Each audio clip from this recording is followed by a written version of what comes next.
రెండు తెలుగు రాష్ట్రాలు అభివృద్ధి ప్రదంలో నడపాలని స్వామివారిని ప్రార్థించినట్లు తెలంగాణ ఎమ్మెల్యే మైనంపల్లి రోహిత్రావు తెలిపారు. ఆదివారం ఉదయం వీఐపీ విరామ సమయంలో శ్రీవారిని దర్శించుకుని మొక్కులు చెల్లించుకున్నారు. దర్శనానంతరం రంగనాయక మండపంలో వేద పండితులు వేద ఆశీర్వచనం అందించగా ఆలయ అధికారులు పట్టు వస్త్రంతో సత్కరించి తీర్థ ప్రసాదాలు అందజేశారు.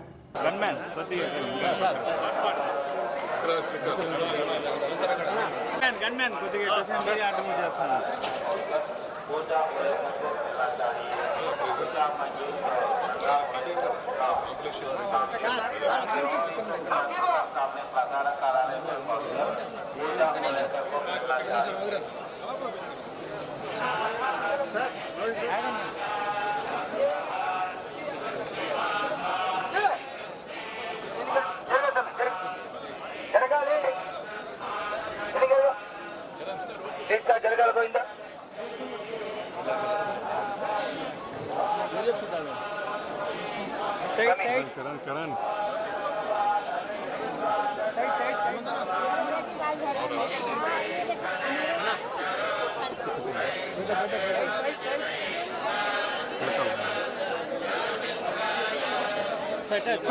सर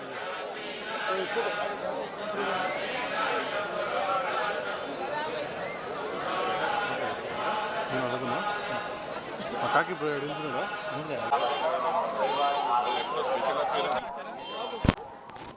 రెండు తెలుగు రాష్ట్రాలు ప్రపంచంలోనే గుర్తింపుండే విధంగా పరిగెత్తుతా ఉన్నాయి.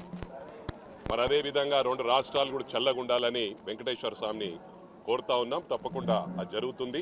నంబర్ 1, నంబర్ 2 రాష్ట్రాలుగా మొట్టమొదటి నుంచి అంటా ఉన్నాను. అదేవిధంగా నంబర్ 1, నంబర్ 2 స్థాయిలో మరి ఇండియా